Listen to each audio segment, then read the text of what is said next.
It's a good morning to you. Welcome to the Breakfast Club. My name is Zenzele Ndebele. Every day we do this show 9 to 10, or sometimes 9 to 9:30, depending on the issues. It can be a live show, it can be a discussion, it can be a public debate. All these things, you find them here on Asake Online. You are free to contact us on our Facebook page, site ZW. We are on Twitter at site. We are also on YouTube, on Instagram, on TikTok. We are also on WhatsApp. So stolagala kuwo wonke ama platform where we talk about issues that happen in our communities. We look at history, we cover events, conferences. We are there to entertain you, to inform you, and sometimes to shock you. And today in our program we'll be looking at the historical side of things. Thank you very much for the feedback, for the suggestions.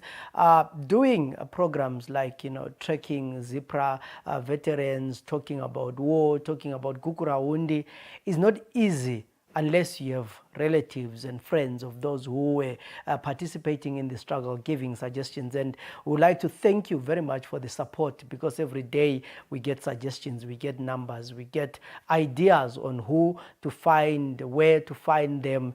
And of course, the result is a rich history that has not been covered for a long time. We have always wondered why so many ZPRA stories have not been told. Sometimes ZPRA bafa bonke baphele empini kade hayi bakhona. It's only that asikwazi lapho abakhona, asikwazi lapho abatholakala khona. We are encouraging you to please get in touch. Let us know if you have a brother, a father, a cousin, ubaba omkhulu wayesempini, who was involved in many different things. We want to tell their story. We want to document their history, because it is important for the future generations to come, for the current young people to know what our fathers and grandfathers went through to liberate the country, and also ask why their history is not heard, why they've been marginalized. There are a lot of stories that can be told. Today in my program, we'll be talking to Dennis Mobe, who is an ex-ZPRA combatant. Dennis Ncube, like many other ZPRA combatants, is a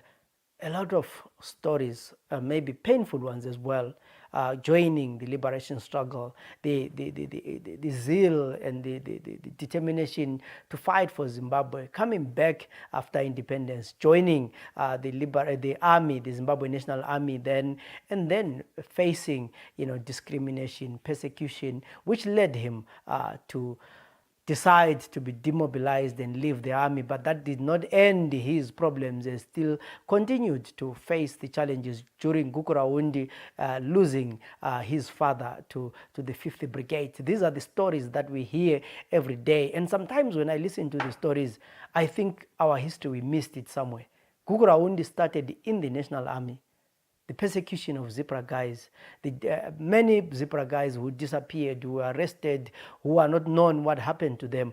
And when Gukurahundi then went to civilians, a lot of people in the army, or who were former ZPRA, were already in jail, killed, they'd run away, and things were not in place. And so for those who always say kat vele ZPRA khona indaba ingangenelanga abantu bebulawa, the question kati babe ngaphi bona ngesikhathi kusenzakala. Most of them had already deserted, some of them were already gone to South Africa, some of them were in hiding. So it was a period of serious danger, pain, suffering. And today we hear the story of Dennis Ncube. Standardization course, went to Tomboshawa Alfita camp. Lapho safika sahlanganiswa khona lama ex-Zandla, since thina sasingama ex-ZPRA. Sahlanganiswa ke ama units kusiya ngokuthi konke njengoba ngithi ukuthi abe transport, abe medicine, abe communication, labe small arms, kumbe abe engineering. Sahlanganiswa ke so 21st ilokuze infantry battalion. So wena unikwa rank bani?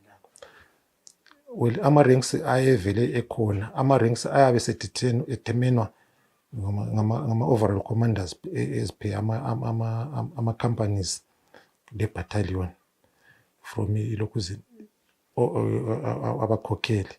Mina, I was looking at having something better, but unfortunately ngaba ngu-rank and swine ngaze ngaphuma. leyo rank inswayini terminology ebisetshenziswa ngamasotsha umuntu ongela rank, but in reality urank ulokuzeni private, the first lokuzeni unranked person ku-army. From there kuyabuya lance corporal, kubuya corporal, kubuya sergeant, kubuya staff sergeant, kukhala sergeant, kubuya company sergeant major, lokuqansa kusiya regimental sergeant major, second lieutenant, captain major, lokuqansa kusiya khona yabo. But in my particular case, hayi na ngaseve ngaze ngaphuma lokho ngingu private. So you spent 2 years egangeni usilwa ule knowledge unikwe rank you private kwakuphatha njani? Well, mina ngawu understand now. Understanding yami was I took myself as an outsider since we had been swallowed by established unit from Mlungushi. Eka Smile Matubeko. Umoyo sahamba layo. Sa integration layo since bona bavele befakene uma ranks and they knew one another. A relationship had been there for too long. Regardless of knowledge singabe thina sasilayo. Hayi bona nazange kusebenza, but so it was a failure from inside the ZPRA, not even national. Lapho wavele iZPRA yona ingasela influence kwaso so administration of the day as per lokuze i-unit le anti yabe siyi national army ukuthi usunga refer ku ZPRA yakusasebenza, but ke singakutsho ukuthi as an ex ZPRA enxe ngabe khona ukuthi umuntu wayikhangela eceleni, uyakubona ngoba sasihlangene lama exandla lapha. Hayi ngavele silabanye kwethu ilokuzeni iplatoon nangu signals platoon which had about 30 guys, some exandla, others ilokuzeni ex ZPRA, but ulokuzeni platoon commander kwawu Trinity Gianni still in the army now, nguyo onxewa engayihlukanisa mbengani, but that guy sasizwana sasisebenza kuhle ukuthi nxa kulama units aphumayo I was one of the people ababebizwa kuqala ukuthi kule unit ephumayo, Dennis, you are one of them. Khamba mina khamba first ayirukomesh kule unyani le 2 ayisanyathi 3 ayicholotho. I mean ama-patrols ayikhona okuncane lokho ngisholo ama-patrols ayithi ukuthi uhambe isikhathi ukuthi ungahamba izinyanga kumbe amaviki, but hayi lokho kwama-ranks lokho ukuthi kwakungasikho kwami kumbe ngangelo wakithi, but at the same time I didn't mind all about that. Mina ngangikuthanda nje ukuperform lokuthi ngibone izindawo lapho-ke wawuvele kuyi-area yami, but kuthe sokuhamba i-relationship within the unit, not within the army, within the unit, ngoba ngeke ngibone ngaphandle, but i-segregation leyo sasingani asiphathwa kuhle. Just being an example, we find ukuthi kwesinye isikhathi even nxa within the camp anti sasigada 2 hours per guard, 2 hours per guard, sokutshintsha kungena abanye thina sasingasanikwa izikhali. So kule theory lana yokuthi ama-dissident ama-ex ZPRA, so you are one, some of your people, anto wonke language nxa isinjalo vele sokulumela lako, but ke lami khonapho ngase ngicabanga ukuthi lokho into nxa kunje so umuntu ngcono abe free achieve, but it was not easy. So vele kwakukhuluma ama-relationships kwakuhamba njani? Lalisilwa, lalixabana? Angeke ngithi kwakuxabana ngoba you could find ukuthi abantu laba kakhulu i-ex zandla babengani basicabangela ukuthi kanti kwakwaba le ntombani le kwaba lana, which had nothing to do with us thina ngoba sasivele sesiku-integration. I suspect ukuthi vele bahle basikhangela ngaleyo ukuthi ex ZPRA regardless ukuthi unjani njalo bona babengani bale upper hand, so it could have been something ukuthi vele base besikhangela ukuthi asingabantu ababi. So wena oke wala ma-personal experiences ukuthi unqeba lokuhlukumeza? Mina I can only mention one incident which I believe uNkulunkulu wangenela. One time it was a weekend, ngachayisa ngabuya ngazobona izihlobo zami ngapha. Umna wami wabuye eMount Darwin. I had moved to Mount Darwin by that time from Tomboshawa. I-unit yonke imove yakhona. Umfana lo uthe efika ngale eselokhuzeni eterminus kumatondo khona eMountain la amalokuzeni ama-ex-Zandla la bamuzwe khuluma isindebele bathi Ndebele asina ukugera ndevu mu-dissident bahle bamthatha kathi hayi i-civilian lizobona ubhudwalo oyimi kangikho lokho ngikuzwa abangani bami sembuya ngesande ukuthi umna wakho bamvalele lapha so masithi hayi uthanda ngihambe khona ngithe ngifika ngale ngisithi ngiyabachazela hamba baye bengitshaya lami bengidetaina we detained overnight and icala labo ukudetaina lapho kuthiwa wenzeni bona bekwazi ukusebenza lapho nobody could tell me up to this day angeke ngiqamba amangombe ngithini angikwazi but I had gone there ukuthi ngiyabachasela ukuthi umna wami mina ngwe-21 infantry battalion ngingale le yayiyenye unit yayingapho on the other side of ilokuzeni isifule esetown yayithiwa yi-29 infantry battalion so these guys angikwazi babe very but what happened esaku-enjoyayo lapho it was sasenziwa kanje befaka itape anti wasosesela ngamakhaseti lokhuya bafaka ikhaseti ikhala ingoma kuthiwa gidani phezu ngama-false lokhuzeni floors lokhana abantu bemgwaqo bayakha ilokhuzeni izindlu ngamazenge nxa sebedismantla kusala ama-floors ligade kwaphana enxa lingu-20 lingakwani kwapha liminyeni kuthi omnye lomnye agide eseyakhe isitayile do you understand that wena kwapho umuntu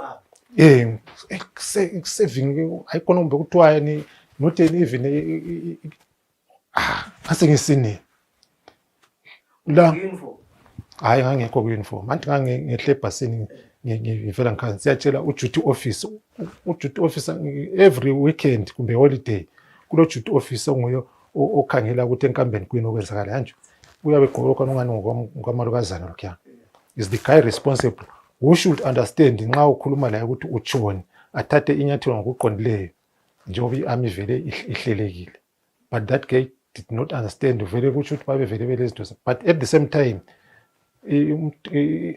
izinkamba kumbe ama-units lawo kulabantu bekuthiwa ama-MPs military police kumbe ama-RPs ama-RPs are within the camp i-military police they go beyond that yibo nto abafana ukuthi ba-understand but they didn't understand anything on that day kwasokuyona le yenyamazana uyakubona so ungabonakala ungani ugide somunye kumbe angani awugide ukuthi ushaywe at one time mina banjani ngefortune emhlathini la ngahlala about 3 months ngisehlule ukuvula umlomo okuhlambulukileyo ngangisidle i-fresh milk le sliced bread even after the following morning that was on a Sunday night the following morning ubattalion commander we-unit yami uSmile Moyo Madubeko wabuya wazongikhipha ngaphuma ngithe ngifike enkambeni ngaya ku-adjutant lo admin office unelomi ngathi ngisiya complain ukuthi ayamphathekanga kahle mina into abangenziwe na ayinjabulisa I need to take this issue further you know what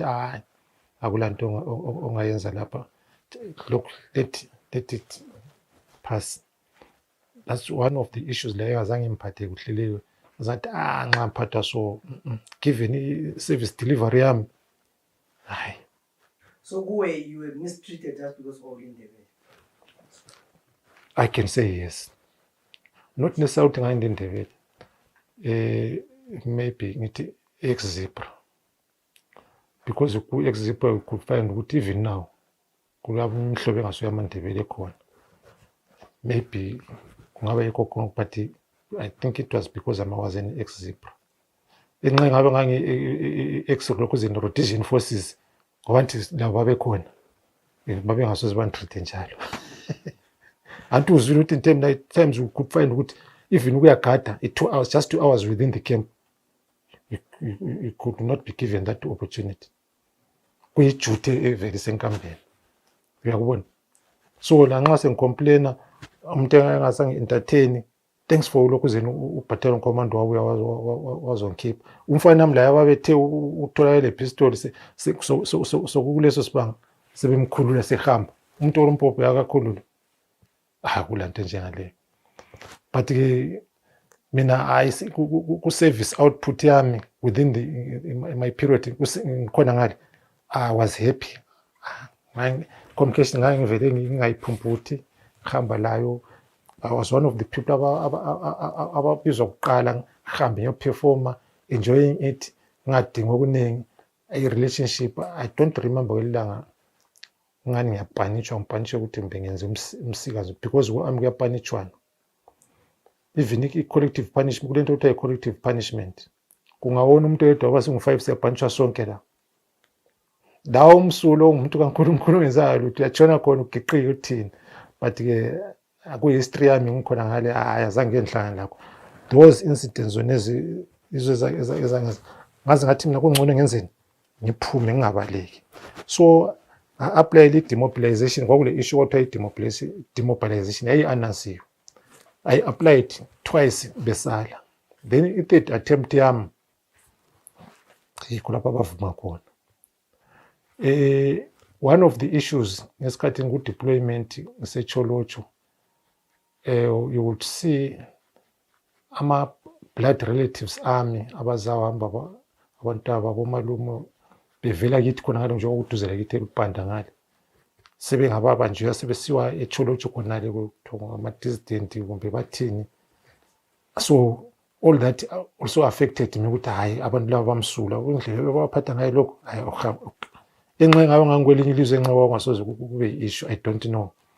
But it's one of the issues ngoba i-third attempt yami ngibona ngani ngaba le-emphasis esound okwenza ukuthi baze bavume ukuthi ngi-demobilize. Then on demobilization kwaphuma ama-part 2 orders, kulama-part 1 orders, kube lama-part 2 orders. Ama-part 1 orders ngawe-issues within the camp. I-part 2 orders izinto eziphumela ngaphandle njengakhona ukuthi usu-apply kufanele uhambe kulokuze i-KG6, so i-corps ngayo kumbe e-2 brigade kwenza i-administration ukuthi into zipase kumbe zifeyile. Ngisuapha ngaze ngaphumela e-42 eMaswingo. I was referred to e-42 eMaswingo, ngahamba ngiphethe amaphepha kade laphana at Harare, from Harare ngabe sithi Gweru, fika Gweru sithi Maswingo, beke ngafika ngaphumela khona.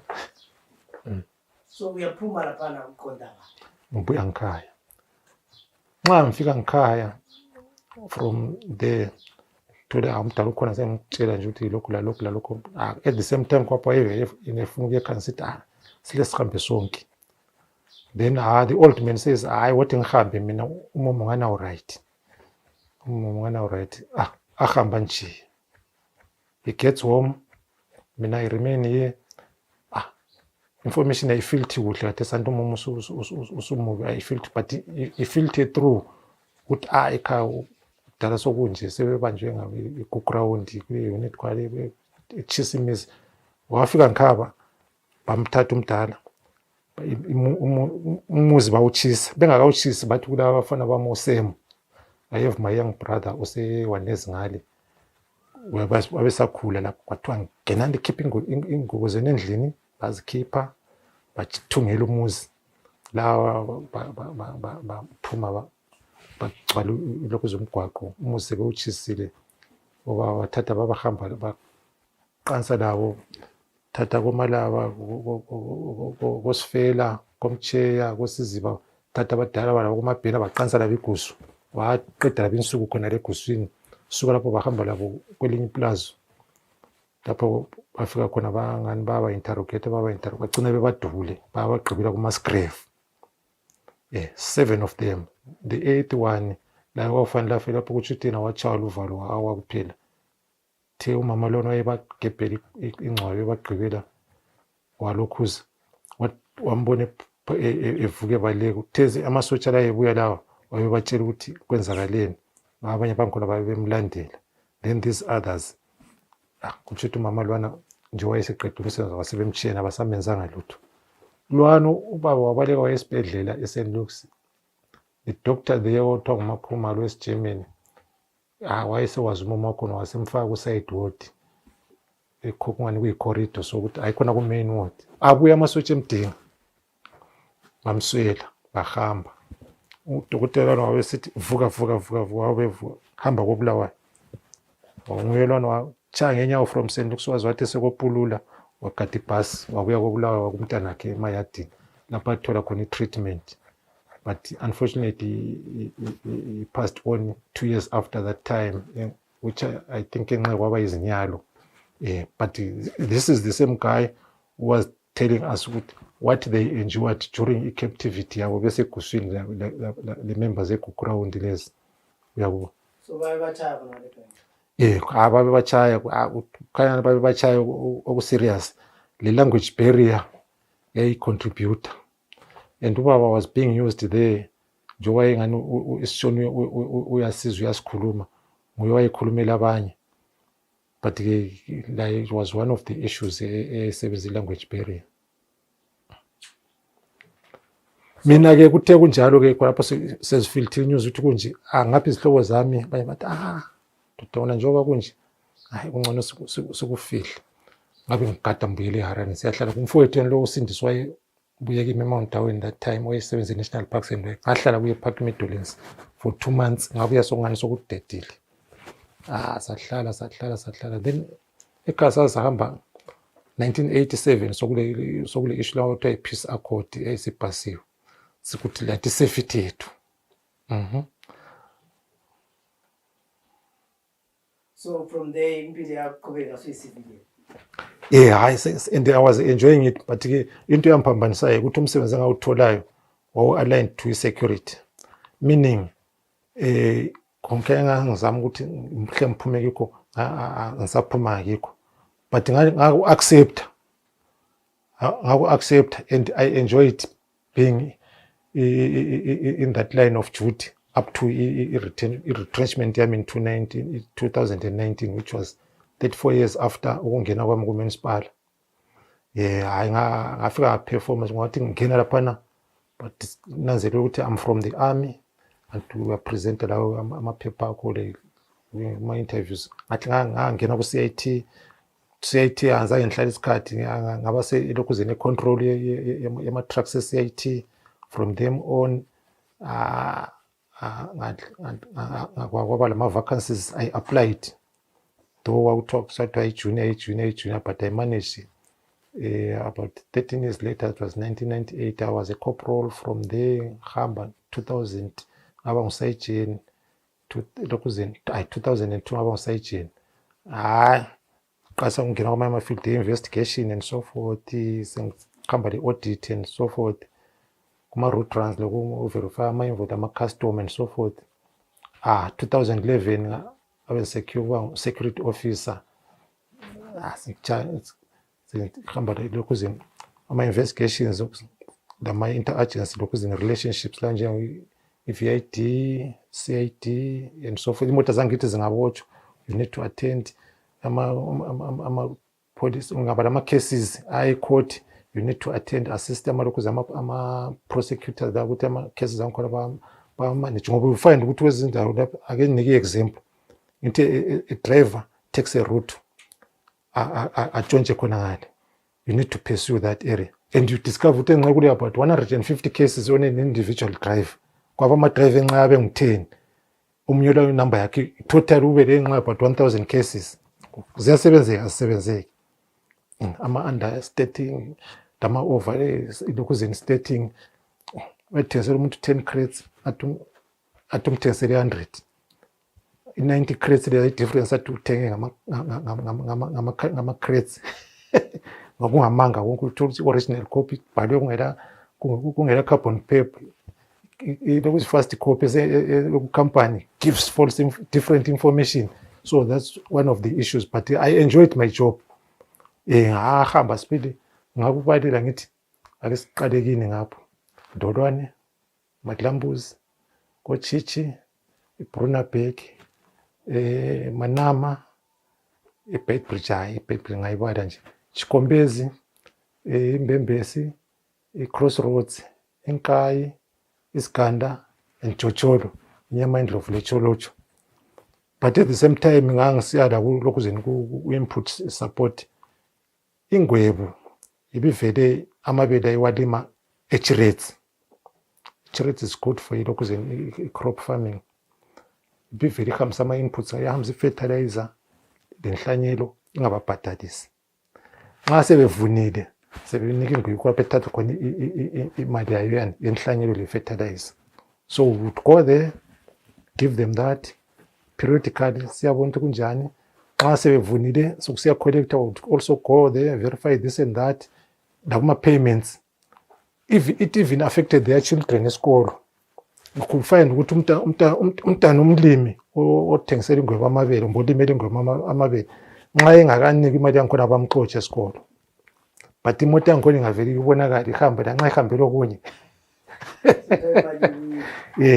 njalo at that time ingwebo yayiperform kwakulamakampani angu-3 ingwebo iDelta and another one ethengisa utshwala bemiglass lobuya ingwebo it was definite ukuthi they will pay iDelta could buy or ingathengi so ingwebo was reliable so i-area yonke engayihambayo nde ukuthi kwesinye isikhathi even umanager wanu MK Moyo engakule issue bekhulu yathini acela ukuthi ngimhambele mostly kuma-payments ngahamba nama-cashiers siyakwenza ama-payments khona mina hayi ewemali ngangabamba hayi just to overlook it ukuthi izinto ziyahamba yini. So you are now retired, reflecting back your journey in life. Do you have any regrets? Relating to career yami.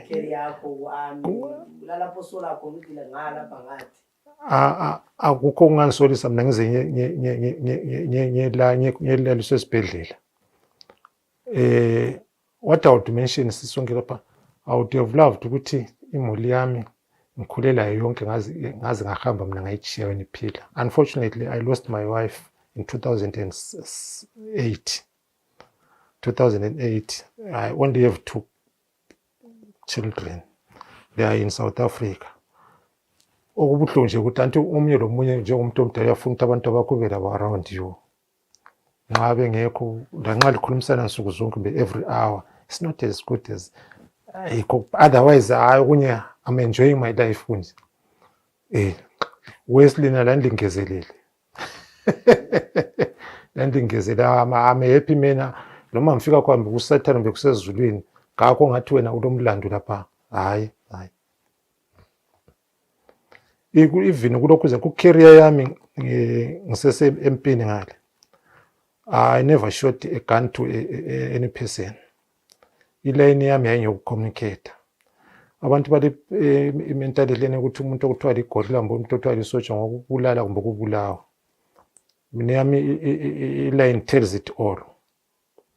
I-personal weapon engiyabe ngilayo ngiyokuzivikela ngaba layo and kulokhu kuyi-history yami ngaba le ADA yodwa esongwe and that was all.